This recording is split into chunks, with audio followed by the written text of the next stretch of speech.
Hi అండి, welcome to home entertainments for health. నేను మీ సత్య. ఈ వీడియోలో క్యాలీఫ్లవర్ కర్రీని పెరుగు అలాగే శనగపప్పుతో ఎలా హెల్తీగా 10 మినిట్స్లో ప్రిపేర్ చేసుకోవాలో చూసేద్దాం. ఫస్ట్ ఆఫ్ ఆల్ ఈ వీడియోని ఒకసారి లైక్ చేసుకోండి. Money home entertainment for health channel subscribe చేసుకోండి. Thank you so much for your all cooperation. జనరల్గా గ్రేవీతో క్యాలీఫ్లవర్ కర్రీ తినాలని అందరికీ అనిపిస్తుంది, నోరూరించే కర్రీ. కానీ ఇలా క్యాలీఫ్లవర్ కర్రీని శనగపప్పు అలాగే నచ్చిన వెజిటేబుల్స్తో పెరుగు కాంబినేషన్లో చేసుకుంటే ఎంత టేస్టీగా ఉంటుందో తెలుసా అండి? ఒక్కసారి చూసేద్దాం. దీనికోసం మనకు కావాల్సినవి క్యాలీఫ్లవర్ కొంచెం శుభ్రం చేసుకోవాలండి. క్యాలీఫ్లవర్లో పురుగులు ఉన్నాయో లేదో చూసుకుని శుభ్రం చేసి పెట్టుకున్నటువంటి క్యాలీఫ్లవర్, కాస్తంత పొటాటో, అలాగే క్యారెట్ ఇష్టం లేని వాళ్ళు మొత్తం పొటాటోనే వేసుకోవచ్చు. పొటాటో వద్దు అనుకున్న వాళ్ళు మొత్తం క్యారెటే వేసుకోవచ్చు, బాగుంటుంది. ఓవర్ నైట్ నానబెట్టుకున్నటువంటి పచ్చి శనగపప్పు అండి. ఈ పచ్చి శనగపప్పు నైట్ అంతా నానబెట్టుకోవడం వలన మనం తిన్న వెంటనే మనకి డైజెషన్ అనేది ఈజీగా అవుతుంది, ప్రిపరేషన్ కూడా ఈజీగా అవుతుంది. ఇలా ఇడ్లీ స్టాండ్ తీసుకుని అందులో మనం ఏవైతే వెజిటేబుల్స్ని ఈ క్యాలీఫ్లవర్ కర్రీలో యూజ్ చేయాలనుకుంటున్నామో చక్కగా వాటన్నిటిని పెట్టేసుకోవచ్చు. మనమైతే ఇలాగా క్యాలీఫ్లవర్, క్యారెట్, పొటాటోని పెట్టుకుంటున్నాం. ఈ ప్లేస్లో బీట్రూట్ అలాగే కీరా దోస, దోసకాయ ఇవన్నీ కూడా పెట్టుకోవచ్చు. నేను ఆల్రెడీ లాస్ట్ వీడియోలో మెన్షన్ చేశాను లాస్ట్ది విడిచిపెట్టేయాలనేసి, ఎందుకంటే వాటర్ రావడానికి ఛాన్సెస్ ఉన్నాయి. సో ఇలాగా మనం తీసుకున్న శనగపప్పు ఏదైతే ఉందో దాన్ని చక్కగా ఈ రకంగా ఇడ్లీ పాత్ర అడుగుని వేసేసుకుంటామండి. ఇలా అడుగుని వేసేసుకోవడం వల్ల ఈ పప్పు ఓవర్ నైట్ సోక్ అయి ఉంది, అందువలన ఈజీగా 10 మినిట్స్లో కుక్ అయిపోతుందండి. సో పప్పు వేసుకుని సేమ్ యాజ్ యూజువల్గా 2 గ్లాస్ వాటర్ వేసుకుని అందులో ఇడ్లీలతో ఇడ్లీ స్టాండ్ అయితే పెట్టేసుకోవాలండి. లాస్ట్ వీడియోలో నేను ఇడ్లీలు పెట్టి మీకు చూపించలేదు.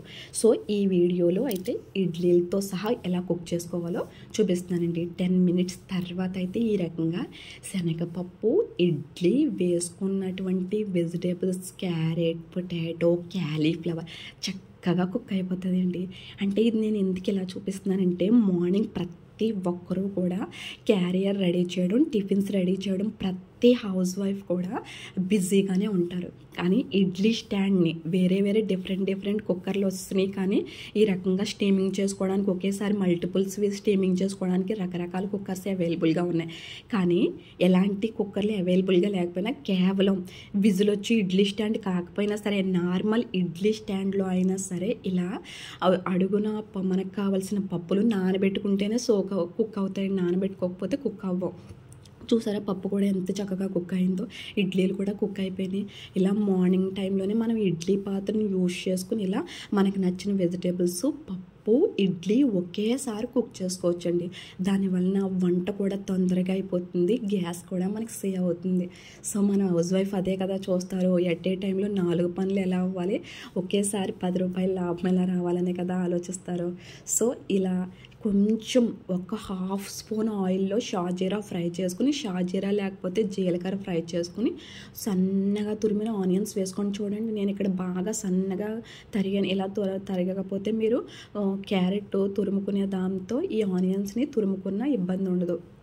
ఇలా ఒక 5 మినిట్స్ ఆనియన్స్ మగ్గిన తర్వాత చక్కగా ఉడికినటువంటి ఈ క్యాలీఫ్లవర్, పొటాటో, క్యారెట్ని తీసి అందులో వేసుకుంటే మనకి ఒక 5 మినిట్స్లోనే కర్రీ ప్రిపేర్ అయిపోతుందండి. ఎందుకంటే ఇవి ఆనియన్స్ ఫ్రై అవ్వడానికి 5 మినిట్సే పట్టింది. ఇవి వేసుకున్న వెంటనే టేస్ట్కి అవసరమైనటువంటి అన్ని ఇంగ్రీడియంట్స్ వేసుకోవాలి. చూసారా ఇక్కడ ఈ కుకింగ్ ప్రొసీజర్లో వెజిటేబుల్స్లో ఉన్నటువంటి వైటమిన్స్ ఏమీ లాస్ అవ్వవు. ఇక్కడ శనగపప్పు కూడా ఉడికిపోయింది. లేదంటే మనం పిల్లలకి శనగపప్పులో కొంచెం సాల్ట్, కారం వేసిస్తాం కదా, అలా ఇడ్లీ స్టాండ్లో పెట్టుకుని సాల్ట్, కారం వేసి ఇచ్చినా సరే పిల్లలకి అమితమైన బలాన్ని చేకూరుస్తుందండి. కాస్తంత అల్లం వెల్లుల్లి పేస్ట్ వేసుకోండి, ఎందుకంటే క్యాలీఫ్లవర్ స్మెల్ అందరికీ అంత ఇదిగా నచ్చదు. సో ఆ స్మెల్ని బీట్ చేయడానికి కాస్తంత అల్లం వెల్లుల్లి పేస్టు, అలాగే రుచికి సరిపడిన కారం, రుచికి సరిపడిన సాల్ట్, పసుపు వేసుకోండి. ఇక్కడ నేను మీకు చూపిస్తుంది పెరుగు. ఈ పెరుగుని బాగా బీట్ చేసుకుని వేసుకుంటే బాగుంటుంది. లేదంటే అలా గడ్డ పెరుగు వేసేసుకున్నా పర్లేదు. ఎందుకంటే పెరుగు వేసిన తర్వాత ఆ వేడికి విరిగిపోయినట్టుగా ముక్కలు ముక్కల కింద వస్తుంది ముందు మీరు గ్యాస్ సిమ్లో పెట్టిన తర్వాత. కానీ బాగా గిలక్కొట్టి వేసుకుంటే ఆ ప్రాబ్లం ఉండదు. కానీ ఎలా అయినా సరే పెరుగులో ఈ వెజిటేబుల్స్ అన్నీ ఈ మాదిరిగా కుక్ అవుతాయండి. సో చూడండి, ఇలా గ్రేవీగా కావాల్సిన వాళ్ళు గ్యాస్ ఇలా ఆఫ్ చేసేసుకోండి. పెరుగు వేసిన 1 మినిట్ తర్వాత ఇలా ఉంటుంది. లేదు మాకు ఇంకా కావాలి పీసెస్ కింద కావాలంటే ఇంకో చూడండి ఈ రకంగా వస్తుంది. సో ఫైనల్గా కాస్తంత ధనియా పౌడర్, లేదంటే చాట్ మసాలా, లేదంటే గరం మసాలా, మీరు యూజ్ చేసేటటువంటి ఏ పౌడర్స్ వేసుకున్నా పర్వాలేదు, ఒక్క హాఫ్ స్పూన్ వేసుకుంటే సరిపోతుందండి. చూసారా, ఇక్కడ పెరుగులో ఉన్నటువంటి పెరుగు ఇంకా వాటరీగా వచ్చేస్తుంది. సో ఇంకా చక్కగా చాలా టేస్ట్గా ఉంటుంది క్యాలీఫ్లవర్ కర్రీ. ఎందువలనంటే క్యాలీఫ్లవర్ కర్రీ పెరుగులో కుక్ అయింది. అలాగే ఈ క్యారెట్, శనగపప్పు, అలాగే ఈ యొక్క పొటాటో అనేవి మంచి ఫ్లేవర్ టేస్ట్తో ఉంటాయి. చాలా టేస్ట్గా ఉంటుందండి. 5 ఇయర్స్ కంప్లీట్ అయిన పిల్లలకి ఇది కనుక పెట్టినట్లయితే వేసుకున్న అన్ని ఇంగ్రీడియంట్స్ వలన ఈ క్యాలీఫ్లవర్ శనగపప్పు కర్రీ చాలా టేస్ట్గా ఉంటుందండి. సో డెఫినెట్గా మస్ట్గా పిల్లలకి అయితే పెట్టండి. చాలా బలవర్ధకమైన ఫుడ్ అండి. సో వీడియో నచ్చితే లైక్ చేయండి. మన ఈ home entertainment for health channel subscribe చేసుకోండి.